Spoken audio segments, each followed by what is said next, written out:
ہم غلامان مصطفیٰ صلی اللہ تعالی علیہ وسلم کی یقیناً یہ خواہش ہوتی ہے اور ہونی بھی چاہیے کہ قیامت کے دن نبی پاک علیہ الصلوۃ والسلام اپنی شفاعت سے ہمیں نوازیں اور اپنے ساتھ اپنے پیچھے پیچھے جنت میں لے جائیں۔ ہر عاشق رسول کی یہ خواہش ہے۔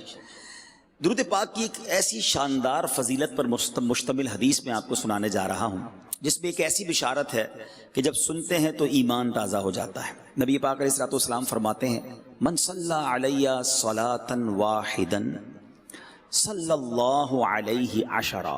نبی پاک فرماتے ہیں جس نے مجھ پر ایک بار درود پاک پڑھا اللہ قریب اس پر اپنی 10 رحمتیں نازل فرماتا ہے۔ پھر فرمایا ومن صلی علیہ عشرا صلی اللہ علیہ مئۃ۔ جو مجھ پر 10 بار درود پاک پڑھتا ہے اللہ کریم اس پر اپنی 100 رحمتیں نازل فرماتا ہے۔ پھر فرمایا ومن صلی علیہ مئۃ صلی اللہ علیہ الفا۔ جو مجھ پر 100 بار درود پاک پڑھے اللہ کریم اس پر 1000 رحمتیں نازل فرماتا ہے۔ تعمیرات کے شعبے سے تعلق رکھنے والے ہیں، آپ کی کیلکولیشن بڑی زبردست ہوتی ہے۔ 1 فٹ کا ریٹ کیا ہوتا ہے، 1 میٹر کا ریٹ کیا ہوتا ہے، تو پھر 10 کا کتنا ہوگا، 100 کا کتنا ہوگا، فوراً پلاٹ کی کیلکولیشن آپ کر لیتے ہیں۔ 1 گز کے اندر اسکوائر فٹ کتنا ہے تو پھر اسکوائر فٹ پر بلڈنگ کا کتنا جام مٹیریل کتنا لگے گا، سب چیزیں آپ کے فنگر ٹپس پہ ہوتی ہیں۔ آپ ذرا غور کیجئے کہ یہ حدیث کتنی شاندار کیلکولیشن پر مبنی ہے۔ 1 درود پڑھیں 10 رحمتیں، 10 درود پڑھیں 100 رحمتیں، 100 درود پڑھیں 1000 رحمتیں، یعنی اٹ مینز درود پڑھتے جائیں اور رحمتوں کی بارش میں نہاتے چلے جائیں۔ اگر کوئی چاہتا ہے کہ میں صبح و شام اللہ کی رحمت میں رہوں، گھر سے نکلوں حفاظت رہے، کاروبار میں پہنچوں برکت ملے، کسی آفت مصیبت ناگہانی پرابلم سے بچ جاؤں، اگر درود پاک آپ پڑھتے رہیں گے اور رحمت الہی برستی رہے گی، آپ کے پروجیکٹ پر بھی رحمت برسے گی، آپ پر بھی برسے گی، رزق میں بھی برکتیں نازل ہو جائیں گی۔ یہاں تک تو یہ حدیث بڑی کمال کی ہے، بیوٹیفل کیلکولیشن۔ مگر اب جو اگلا پارٹ ہے، جو میں نے شروع میں ایک بات کہی تھی کہ عاشق رسول کی تو یہ خواہش ہے نا کہ آقا اپنے ساتھ جنت میں لے جائیں، آقا کے پیچھے پیچھے ہم جنت پہ چلے جائیں۔ مگر سنو نبی پاک نے کیا اعلان فرمایا۔ نبی پاک فرماتے ومن صلی علیہ الفا، جس نے مجھ پر 1000 بار درود پاک پڑھا زحمت کتفہ کتفی علی باب الجنہ، آقا فرماتے ہیں اس کا کاندھا میرے کاندھے سے جنت کے دروازے پر چھو رہا ہوگا۔ اٹ مینز نبی پاک اپنے ساتھ جنت میں لے جائیں گے، آقا کے ساتھ جنت میں داخلہ ہوگا جو 1000 بار درود پاک پڑھنے والا ہوگا۔ تو اے میرے میٹھے اسلامی بھائیوں، خدارا اپنی عادت بنائیں کہ چلتے پھرتے اٹھتے بیٹھتے درود پاک کی کثرت کرتے رہا کریں۔ اللہ پاک مجھے بھی کثرت سے درود پاک پڑھنے والا بنا دے اور آپ کو بھی یہ سعادت نصیب فرمائے۔ آئیے مل کر محبت کے ساتھ با آواز بلند درود پاک پڑھیں۔ صلو علی الحبیب صلی اللہ تعالی علی محمد صلی اللہ علیہ وسلم۔ ایک بزرگ کا بیان ہے کہ وہ دل میں روزی طلب کرنے کے ارادے سے گھر سے نکلے اور ایک جنگل میں سے گزرے، ایک بیابان دیکھا، سناٹے والی جگہ دیکھی اور وہاں ایک لومڑی کو دیکھا۔ وہ لومڑی بڑی فربا تھی، ترو تازہ تھی، لیکن کمال یہ تھا فریش فیل ہو رہی تھی، تازہ فیل ہو رہی تھی، مگر نہ اس کے ہاتھ پیر تھے اور نہ اس کی آنکھیں تھیں، اندھی بھی تھی۔ تو یہ حیران ہو گئے کہ جب اس کے پیر بھی نہیں ہیں، چل نہیں سکتی، دیکھ نہیں سکتی، تو کھانا کدھر سے آتا ہے؟ بیابان بھی ہے، کوئی جگہ بھی نہیں، کھلانے والا بھی کوئی نہیں۔ تو سوچنے لگے کہ اللہ تبارک و تعالیٰ نے اس کے کھانے پینے کا انتظام کیا کیا ہے، میں ذرا غور سے دیکھتا ہوں۔ اب جناب دل میں سوچ ہی رہے تھے کہ اچانک زمین شق ہوئی، زمین کے اندر سے 2 پیالے برآمد ہوئے، ایک پیالہ دودھ کا اور ایک پیالے میں شہد بھرا ہوا تھا۔ کہا اچھا اللہ نے ایسا انتظام کیا، لیکن یہ پیے گی کیسے؟ دیکھ بھی نہیں سکتی، آگے جا کر اس کو کیسے پیے گی؟ اب یہی سوچ رہے تھے کہ دیکھا کہ قریب پہاڑ سے ایک نہایت خوبصورت بزرگ جو ہے وہ نیچے تشریف لائے اور ان دونوں پیالوں کو اٹھایا اور لومڑی کے پاس لے گئے اور جا کے لومڑی کو پلا دیا۔ جب وہ نورانی بزرگ واپس جانے لگے تو یہ جو بزرگ تھے جو روزی کی تلاش میں نکلے تھے، انہوں نے پکڑ لیا۔ کہا حضرت یہ بتائیں آپ ہیں کون؟ یہ کون سی ڈیوٹی ہے آپ کی کہ آپ اتنا دور سے آئے اور اس لومڑی کو یہ 2 پیالے پلائے آپ نے؟ تو وہ جو بزرگ تھے نورانی چہرے والے کہتے میں ایک فرشتہ ہوں اور اللہ کریم نے میری یہ ڈیوٹی لگائی ہے, یہ خدمت میرے سپرد کی ہے کہ روز صبح و شام یہاں آؤں اور اس لومڑی کو پیٹ بھر کر غذا کھلاؤں. ایک لومڑی کو غذا پہنچانے کا انتظام یہ تھا. اچھا, اب وہ بزرگ سوچنے لگے کہ جب اللہ پاک لومڑی کو اتنا زبردست انتظام دے سکتا ہے تو مجھے کیا ضرورت ہے پھر روزی کمانے کی؟ میں بھی اللہ اللہ کرتا ہوں, میں بھی عبادت کرتا ہوں, پھر کاروبار اور نوکری اور اتنی محنت کرنے کی کیا ضرورت ہے؟ انہوں نے جناب ایک کنارہ پکڑا, ایک چشمے کے کنارے چلے گئے اور نماز اور روزے میں مشغول ہو گئے. دن رات عبادت نان اسٹاپ. 7 دن گزر گئے. آفٹر 7 days کوئی رزق نہیں پہنچا, کوئی کھانا لے کر نہیں آیا, بالکل نڈھال ہو گئے, نیئر ٹو انکانشیسنس, بے ہوشی کے قریب پہنچ گئے. اب جناب انہوں نے دعا کی کہ اے اللہ اپنی رحمت سے مجھے بھی کوئی لقمہ غذا عنایت فرما دے. 7 دن ہونے کو آئے, مجھے اب بھوک برداشت کرنے کی طاقت نہیں ہے, یا پھر میری روح قبض فرما لے. اب اللہ تبارک و تعالیٰ کی طرف سے جواب ملا کہ اے میرے بندے, اپنے ہاتھ پیر کو حرکت دے اور روزی طلب کر, میں تجھے تیرا رزق عطا کروں گا. خود بھی کھا اور محتاجوں کو بھی کھلا. اگر اس حالت میں اس پہاڑ پر 70 برس تک بھی بیٹھا رہا تو میں تجھے غذا کا ایک دانہ بھی نہیں دوں گا.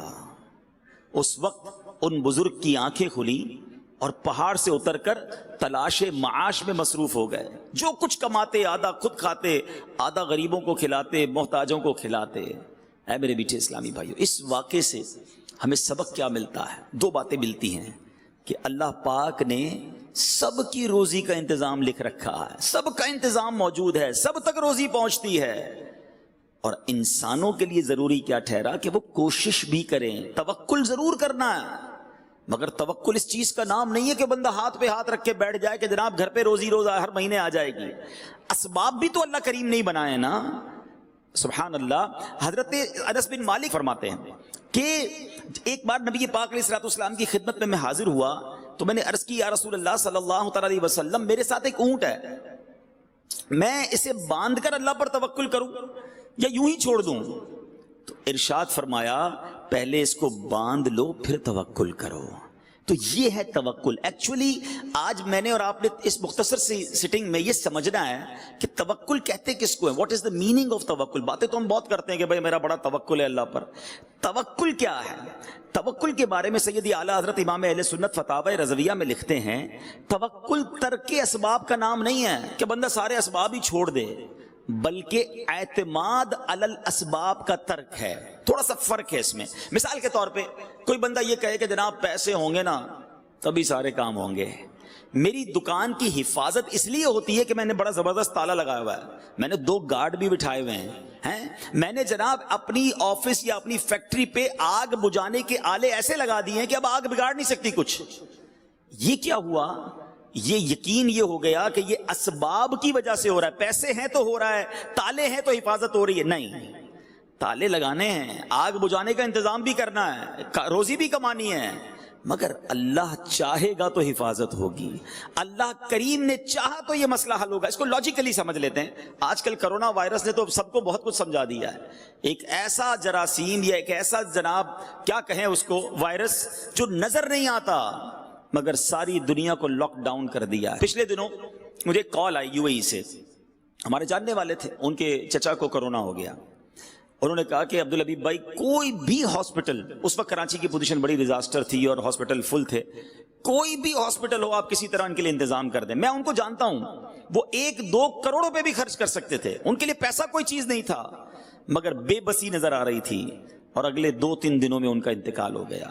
اللہ پاک ان کی مغفرت فرمائے, درجات بلند فرمائے. ہمیں یقیناً ان سب سے ہمدردی ہے مسلمانوں سے جو کرونا کی وجہ سے دنیا سے گئے یا کسی اور بیماری کی وجہ سے گئے, مگر یہ سمجھ تو آ رہی ہے نا کہ میں کچھ نہیں ہوں, اسباب کچھ نہیں ہیں, کوئی تو ہے جو نظام ہستی چلا رہا ہے. میرے پاس اپنی کچھ بھی ساری چیزیں جمع ہو جائیں, اگر رب نے نہیں چاہنا تو کچھ نہیں ہو سکتا. سارے پیسے آپ کے پاس ہوں, دنیا کا بیسٹ ڈاکٹر آپ ہائر کر لیں, دنیا کا بیسٹ ہاسپٹل آپ اپنے لیے چوز کر لیں, اگر اللہ نے شفا نہیں دینی تو شفا نہیں ملنی.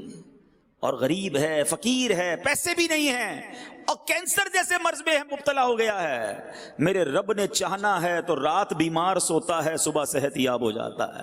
وہ بغیر دوائی دوائی کی شفا عطا فرما دیتا ہے. تو دیٹ از توکل کہ اسباب ضرور کیجئے مگر یہ نہ سمجھیے کہ اب اسباب ہو گئے تو اس کام اپنا ہو گیا. شیطان ہے نا عجیب عجیب باتیں سجا رہا ہوتا ہے. یار پیسے بہت ضروری ہیں جناب, پیسے ہوں گے تو مدینے بھی تو جائیں گے نا, حج پہ بھی تو جانا ہے.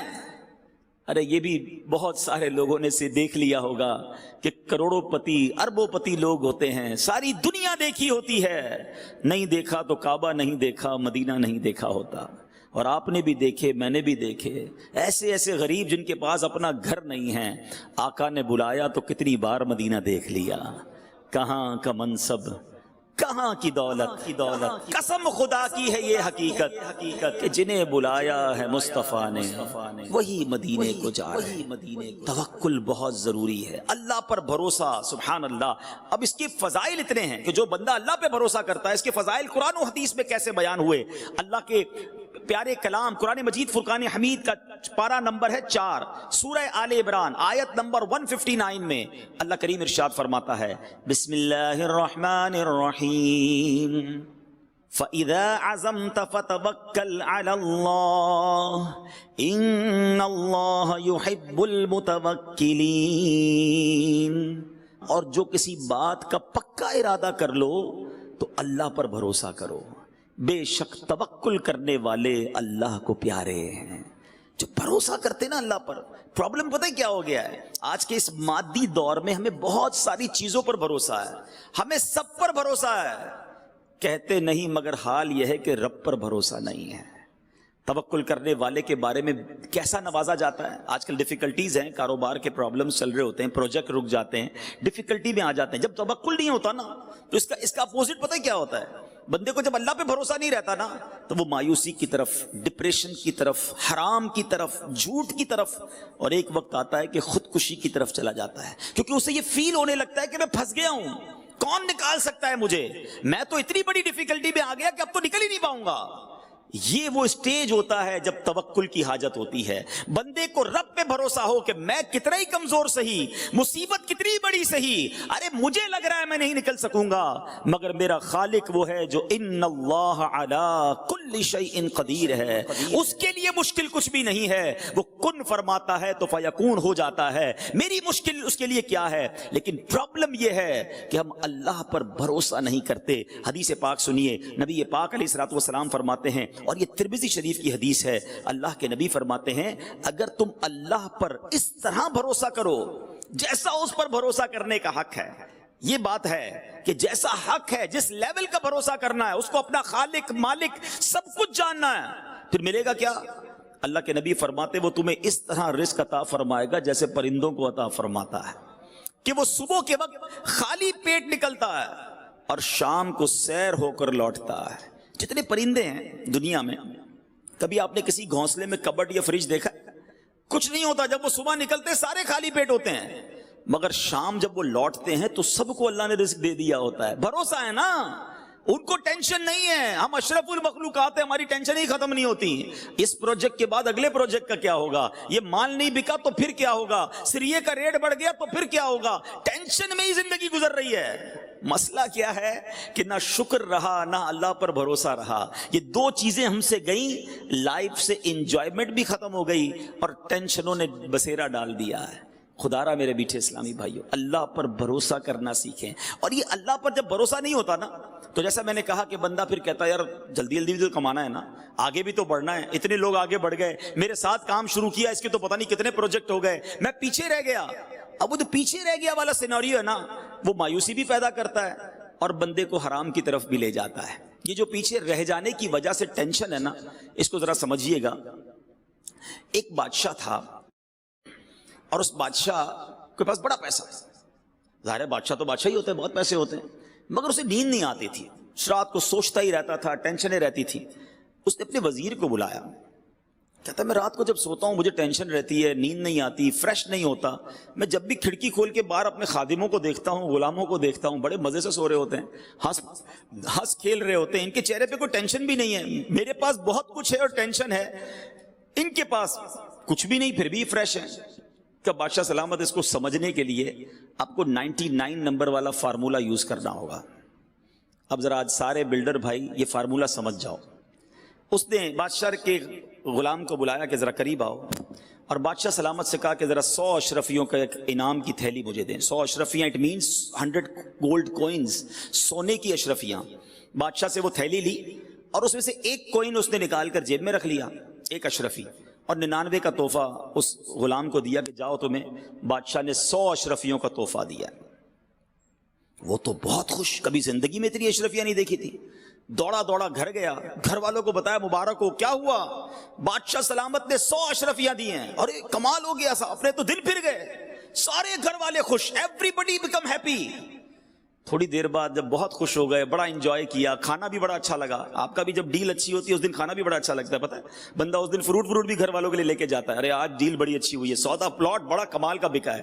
جس دن ڈیل اچھی ہو اس دن موڈ اچھا، جس دن مندہ ہو اس دن ہمارا بھی موڈ خراب، گھر والوں کا بھی موڈ خراب کر دینا ہے۔ ان کا کیا قصور تھا بھائی؟ اب یہی ہو رہا ہے اس غلام کے گھر میں، سب لوگ خوش، وہ دال روٹی بھی اچھی لگ رہی ہے ان کو۔ بعد میں بچوں نے کہا ابا جان کبھی اشرفیاں دیکھی نہیں ہیں، دکھائیں تو صحیح، ہم بھی تو دیکھیں کیسی ہیں وہ اشرفیاں۔ باپ نے کہا چلو کھولتے ہیں، کھولی تو وہ پورا ڈھیر لگ گیا۔ اچھا ابو ہم گن لیں؟ کہا چلو گنو، بچوں کو خوشی ہوتی ہے۔ بچوں نے گنا تو کہا ابو یہ تو 99 ہیں، 100 نہیں ہیں۔ ارے تم کو گننا نہیں آتا، دوبارہ گنو۔ دوبارہ گنی، 99۔ ابو پھر 99 ہیں، ہٹ آٹو میں گنتا ہوں۔ اب اس غلام نے، اس کی بیوی نے گنی، پھر 99۔ ایک کدھر گئی؟ بادشاہ سلامت کے دربار سے تو پوری ملی ہوں گی۔ اب بیوی کہتی ہے تم سے سنبھلتی نہیں کوئی چیز، اتنی بڑا تحفہ ملا تم یہ تھیلی نہیں سنبھال سکے، اتنی قیمتی ایک اشرفی کی قیمت پتہ ہے تمہیں؟ کبھی زندگی میں دیکھی تھی؟ وہی گرا کے آ گئے۔ اور بیٹی کہتی نہیں امی ابو یہیں کسی دراز کے نیچے، کبٹ کے نیچے گر گئی ہوگی۔ اب جناب اس گھر کی کرسیاں اٹھیں، درازیں اٹھیں، پلنگ اٹھی، ہنگامہ، ساری رات اشرفی ڈھونڈتے رہے ہیں، اور لڑائی ہوتی رہی، تم نے کھو دی، شرمندہ کرتے رہے، ڈانٹتے رہے شوہر کو۔ صبح وہ غلام جب واپس بادشاہ کے دربار میں گیا تو آنکھیں سوجی ہوئی، لال، جو روز بڑی پکی نیند سوتا تھا وہ بادشاہ کے دربار میں آیا۔ وزیر نے بلایا، ادھر آؤ، تمہاری آنکھوں کو کیا ہوا؟ بادشاہ بھی بیٹھا۔ کہا ہوا یہ صاحب کہ وہ رات اشرفیاں تو لے کر گیا، ساری رات گھر میں لڑائی ہوتی رہی، اشرفی ایک کھو گئی ہے۔ وزیر نے وہ جیب سے اشرفی نکالی، اس غلام کو دی کہ یہ میرے پاس تھی، معاف کر دینا، لے جاؤ۔ وہ تو چلا گیا۔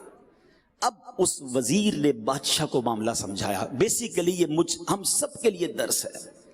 اس نے کہا بادشاہ سلامت مسئلہ یہ ہے کہ آپ کے پاس بہت کچھ ہے، مگر جو ایک نہیں ہے نا آپ اس کی ٹینشن میں زندگی گزار رہے ہیں۔ ہم جتنے یہاں بیٹھے ہیں نا، ہم سب کے پاس لاکھوں نعمتیں ہیں، مگر اس کا شکر نہیں ہے، اس کی انجوائمنٹ نہیں ہے، اس کا اللہ کی بارگاہ میں کوئی جس کو کہے گریٹیٹیوڈ نہیں ہے کہ مالک تیری مہربانی تو نے اتنا کچھ دیا۔ سارے ٹینشن میں اس بات کے جو ایک اشرفی نہیں ہے۔ اس ایک اشرفی نہ ہونے کی وجہ سے ہمارے موڈ آف ہے، ہمارے سر پر ٹینشن ہے، کوئی شوگر کا مریض، کوئی بلڈ پریشر کا مریض، وہ کہتا ہے یار آگے کب بڑھوں گا؟ ارے جو دیا اس پر شکر کب کرو گے؟ اللہ نے تمہیں کروڑ سے اچھا بنایا ہے، کبھی ہم نے اس پر انجوائے کیا؟ میں آپ کو ایک مشورہ دیتا ہوں، 99 نہیں ہے، 99 اشرفی ہیں آپ کے پاس۔ کبھی کاغذ قلم لے کر چلے، کاغذ قلم نہیں تو موبائل کا نوٹ پیڈ کھول کر لکھیے گا اللہ نے دیا کیا کیا ہے مجھے، تب پتہ چلے گا کہ آنکھیں دی ہیں اندھا نہیں بنایا، کان دیے ہیں بہرا نہیں بنایا، زبان دی ہے گونگا نہیں بنایا، ہاتھ دیے ہیں ٹوٹا نہیں بنایا، پیر دیے لنگڑا نہیں بنایا، مجھے 2 گردے پورے دیے، ڈائلسس کا مریض نہیں جناب، میرے دل میں سوراخ نہیں، بچے سوراخ لے کر دل میں پیدا ہو رہے ہیں، بریتھنگ کوئی پرابلم نہیں، خدا کی قسم۔ اب سانس کی ویلیو کیا ہے کورونا وائرس نے لوگوں کو بتایا، میسج آتے ہیں کہ کسی طرح سب کچھ لے لو، میری سانس آسانی سے آ جائے۔ یہ جو آکسیجن لیول کم ہوتا ہے انسان کو لگ پتا جاتا ہے کہ کتنی بڑی نعمت سانس اندر لینا اور سانس باہر نکالنا ہے۔ سوچو تو صحیح، اولاد دی، زوجہ دی، ماں باپ دیے، گھر دیا، عزت دی، مسلمان بنایا، لکھتے جاؤ گے ختم ہو جائے گی لسٹ۔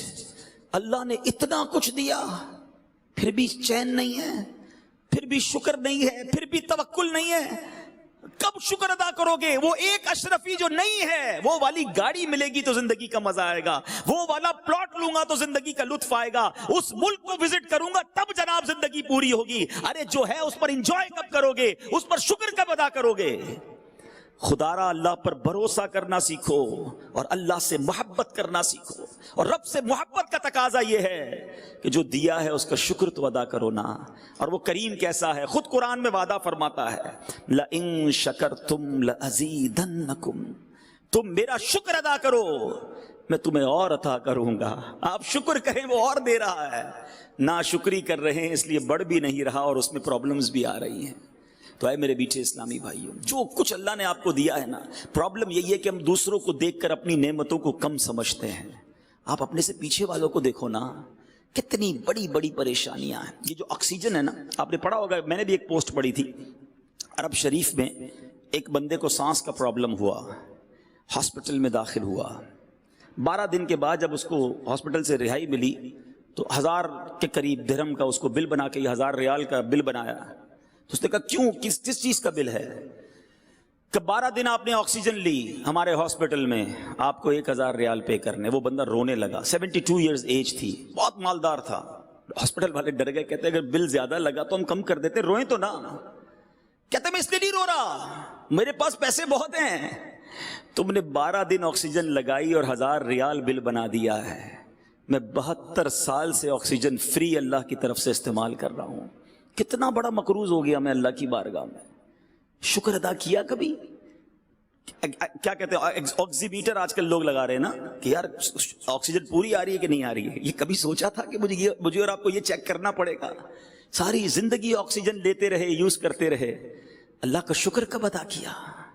اور جب تک یہ اللہ سے محبت والا معاملہ ڈسٹرب ہو جاتا ہے نا، جب یہ ڈسٹرب ہوتا ہے، توکل ڈسٹرب ہوتا ہے، تو پھر کیا ہوتا ہے کہ پھر بندہ حرام کی طرف چلا جاتا ہے۔ اللہ پر بھروسہ تو رہا نہیں، کدھر سے بھی آتا ہے پکڑ لو، اور اس حرام کی روزی کی وجہ سے پھر انسان بربادی کی طرف جاتا ہے۔ عاشق اکبر ہیں، افضل البشر بعد الانبیاء بالتحقیق، تمام انبیاء اور رسل کے بعد کائنات کی سب سے افضل ہستی ہیں۔ غلام نے دودھ پیش کیا، آپ نے دودھ پیا۔ غلام نے عرض کی حضور میں جب بھی آپ کے سامنے کوئی چیز لاتا تھا آپ ہمیشہ پوچھتے تھے کدھر سے لائے ہو، آج پوچھا نہیں آپ نے؟ فرمایا جلدی بتاؤ کہاں سے لائے ہو؟ کہ حضور مسئلہ یہ تھا کہ میں زمانہ جاہلیت میں نے ایک بیمار پر منتر پڑھ کر پھونکا تھا، آج اس بندے نے مجھے اس کے بدلے یہ دودھ دیا ہے۔ اللہ اکبر۔ صدیق اکبر رضی اللہ عنہ کو پتا چلا کہ جو دودھ مجھے پلایا اس نے تو حرام طریقے سے لیا ہے۔ اب آپ نے کیا کیا؟ آپ حالانکہ آپ کی اس میں غلطی نہیں تھی، معلوم بھی نہیں تھا، مگر آپ نے اپنے منہ میں انگلی ڈالی اور وہ کہہ کی دودھ نکالا، اور پھر اللہ کی بارگاہ میں بڑی عاجزی کے ساتھ عرض کی یا اللہ جس پر میں قادر تھا وہ میں نے کر دیا، اس دودھ کا تھوڑا حصہ جو میری رگوں میں رہ گیا اے اللہ اسے اب تو معاف فرما دے۔ یہ تقویٰ ہے اللہ والوں کا کہ کوئی ذرہ بھی حرام کا ہماری روزی میں شامل نہ ہو، ہماری غذا میں شامل نہ ہو۔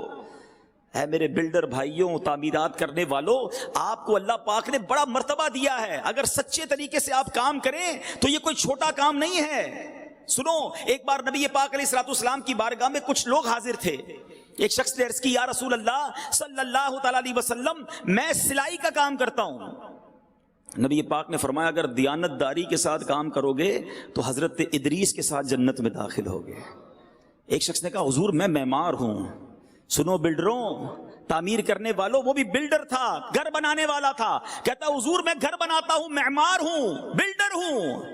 نبی پاک نے فرمایا اگر تو نے صحیح طریقے سے ایمانداری سے کام کیا نا تو حضرت ابراہیم علیہ السلام کے ساتھ جنت میں داخل ہوگا۔ حضرت ابراہیم نے کعبے کی تعمیر کی تھی نا۔ اے گھر بنانے والوں، عمارتیں بنانے والوں، سچ بولنا، دھوکہ نہ دینا، اسی کاروبار سے انشاءاللہ جنت میں پہنچ جاؤ گے۔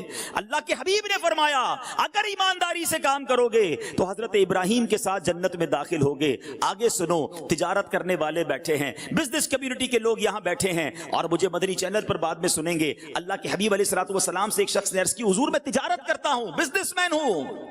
نبی پاک علیہ الصلوۃ والسلام نے فرمایا اگر تو نے ایمانداری سے کام کیا تو میرے ساتھ جنت میں داخل ہوگا۔ تو یہ ہے اسلام ڈسکریج نہیں کرتا کاروبار کرنے کو، پیسے کمانے کو، لیکن سچ بول کر کرے نا، جھوٹ بول کر، دھوکہ دے کر کسی طرح بس پیسے آ جائیں، گاہک کا بیڑا غرق ہو، کسٹمر کو خراب مال ملتا ہو تو مل جائے، اپنی بکنگ ہونی چاہیے، اپنا سودا بکنا چاہیے۔ یہ ایک بار کر لو گے، دو بار کر لو گے۔ اچھا بزرگ اور جو سینئر لوگ بیٹھے میری بات کو سیکنڈ کریں گے کہ جو سچ بولتا ہے، پراپر چیز دیتا ہے۔ میں ایسے بلڈروں کو بھی جانتا ہوں بتاتے کم ہے دیتے زیادہ ہیں۔ ہیں پہلے بتائیں گے یہ چیزیں ہوں گی، اس سے اچھی لگا کر دیں گے. ان کا کاروبار کم نہیں ہوتا، ان کو لوگ پہلے سے بکنگ کروا رہے ہوتے ہیں.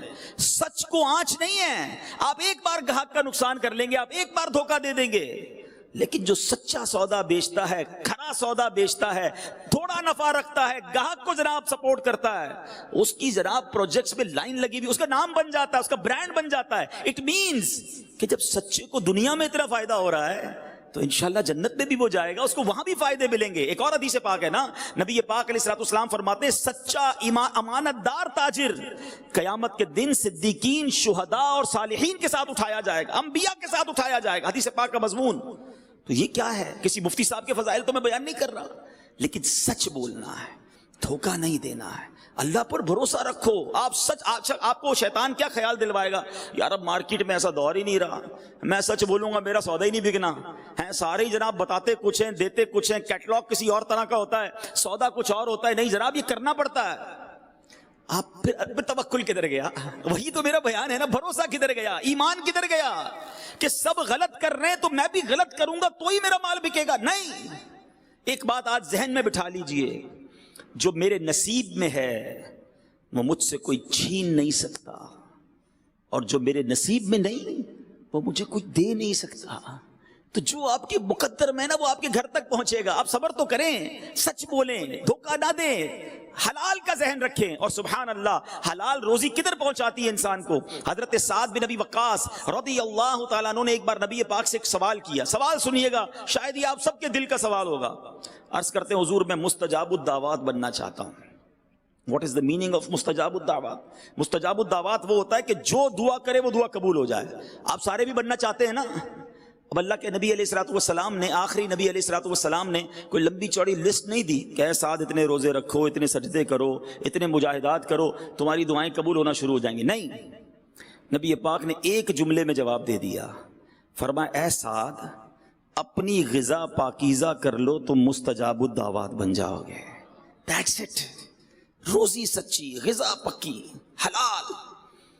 اللہ کے بندے کس طرح اللہ پر بھروسہ کرتے اور اپنے بچوں کو بھی توکل سکھاتے تھے. آج تو ہم نے اپنے بچوں کی بھی ٹریننگ کی، بیٹا دیکھ پیسہ ہوگا تو کامیاب ہوگا، دنیا میں پیسے کے علاوہ کچھ نہیں ہے. جب آپ اپنے بچوں کو، اپنے جونیئرز کو یہ ٹرین کرتے ہیں نا تو خود غرضی پیدا ہو جاتی ہے. آج کوئی کسی کو قرضہ نہیں دیتا ہے، قرضے پہ بھی سود لینا ہے. یار پیسے پہ پیسہ ملے گا تو دوں گا، کیونکہ رحم دلی ختم ہو گئی نا. مائنڈ سیٹ یہ بن گیا کہ پیسہ ہی ہوگا تو سب کچھ ہوگا.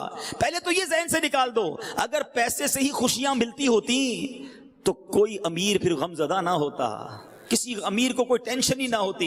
ہم تو دعوت اسلامی کا شعبہ یہی رکھتے ہیں، بزنس کمیونٹی اور پرسنالٹی سے ملتے ہیں. یقین کریں آپ بھی یہاں بیٹھے ہیں، آپ کو بھی تجربہ ہوگا. بڑے بڑے مالدار جب اکیلے میں مل کر اپنی پوزیشن بتاتے ہیں، اپنے مسائل بتاتے ہیں تو بندہ حیران ہو جاتا ہے کہ یار اتنا دکھی ہے، اس کے گھر میں اتنے مسائل ہیں. تو پیسے سے غم دور نہیں ہوتے، اللہ چاہے تو خوشیاں ملتی ہیں.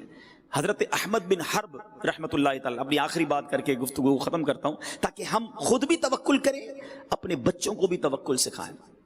آپ کے بارے میں آتا ہے کہ آپ نے اپنے بچے کی کمال کی ٹریننگ کی. بچے کو کہا جب بھوک لگے، گھر میں ایک بڑا سا یوں سمجھے کہ کھڑکی تھی، تو آپ نے بچے سے یہ کہا کہ بیٹا جب تمہیں کھانا کھانا ہو نا تو اس کھڑکی کے پاس جا کر اللہ سے دعا کرنا کہ یا اللہ مجھے کھانا دے دے، یا اللہ مجھے روزی دے دے. تمہیں کھانا اس کھڑکی سے مل جایا کرے گا. اور اپنی زوجہ سے کہا کہ جب کھانے کا وقت ہو تو کھڑکی پہ پیچھے سے کھانا رکھ دینا. بیٹا روز جاتا، کھانے کا وقت ہوتا کہ یا اللہ مجھے کھانا دے دے. بیوی ان کی والدہ جو تھی وہ پیچھے سے تھالی رکھ دیتی، وہ کھانا اٹھاتا. اس کو بچپن سے یہ فیل کروایا جا رہا تھا کہ روزی دینے والی ذات رب کائنات کی ہے. وہ بیٹا یہی کرتا رہا، یہی کرتا رہا. ایک دن ان کی بیٹی، ان کی جو زوجہ تھی، وہ گھبرائے ہوئے حضرت احمد بن حرب کے پاس آئی کہ آج تو کمال ہو گیا. کہ کیا ہوا؟ کب آج کھانے کا ٹائم ہوا میں لیٹ ہو گئی. جب میں دوڑی دوڑی وہاں گئی تو دیکھا بچہ خود ہی کھانا کھا رہا ہے. میں نے کہا بیٹا یہ کھانا کہاں سے آیا؟ کہا روز اللہ بھیجتا ہے، آج بھی اللہ کی طرف سے آیا. تو حضور یہ بتائیں آج کا کھانا کدھر سے آیا؟ تو حضرت احمد بن حرب کہتے ہیں مجھے اسی دن کا انتظار تھا. اب تم نے کھانا نہیں رکھنا، اب اللہ کریم اسے اپنے غیب کے خزانوں سے عطا فرمائے گا. جب لیول آف توکل یہ ہوتا ہے نا تو غیب کے در کھلتے ہیں، رزق کے دروازے کھلتے ہیں. اللہ کریم نے قرآن میں وعدہ فرمایا ہے جو اللہ سے ڈرے اللہ اس کے لیے نجات کا راستہ نکالے گا اور اسے وہاں سے روزی دے گا جہاں اس کا گمان بھی نہیں جائے گا. جو اللہ پر بھروسہ کرے اللہ اس کے لیے کافی ہے. تو آج میں اپنے بلڈر بھائیوں سے یہی گزارش کروں گا کہ اپنی روزی کو حلال کرنا ہے, کبھی کسی کو دھوکہ نہ دیں. میں یہ بھی چاہوں گا, بلڈنگ کے اور تعمیرات کے معاملات کے مسائل بھی بڑے پیچیدہ ہیں, بڑے ٹپکل ہیں. آپ اپنے اس پورے بزنس کو, الحمدللہ دعوت اسلامی آپ کو آفر کرتی ہے کہ دارالفتہ اہل سنت سے رابطہ کیجیے اور چیک کروائیے. بعض اوقات ڈیل کرنے میں, سودا کرنے میں, بالخصوص بلڈر کو اپنی زکوٰۃ کیسے ادا کرنی ہے, ایک بہت بڑا مارکت العارہ مسئلہ ہے. کہ اتنا بڑا پروجیکٹ بن رہا ہے, کس رقم پر زکوٰۃ نکالنی ہے, 5 سال میں پیسے آنے ہیں, تو اب کیا 5 سال کی زکوٰۃ ابھی نکلے گی یا بعد میں نکلے گی, ساری چیزیں کبھی آپ کو فکر مند کیا کسی نے؟ ٹیکس کب ہوگا اس کے ٹینشن تو ہے کہ یار اتنا بڑا پروجیکٹ لوں گا, اس کی وائٹ منی کتنی ہوگی, ٹیکس کتنا دینا پڑے گا. کبھی یہ سوچا کہ زکوٰۃ کتنی دینی پڑے گی, اس کے لیے کس مفتی صاحب سے آپ نے رابطہ کیا؟ تو پلیز, زکوٰۃ مال کا میل ہے. اتنا بڑا پروجیکٹ بنا لیا اور مال کا میل بھی اسی میں رکھ دیا, یہ پورے مال کو میلا کر دے گا. یہ تو میں نے ایک بات کی آپ سے. اور پھر ایسی بہت ساری چیزیں ہوتی ہیں جو کلیئر نہیں ہوتی. ہر چیز کرسٹل کلیئر کیا کریں. شریعت کا ایک اصول یاد کریں, کاروبار میں ایسی ڈیل کرو کہ جو تنازع کی طرف نہ لے جائے, جھگڑے کی طرف نہ لے جائے.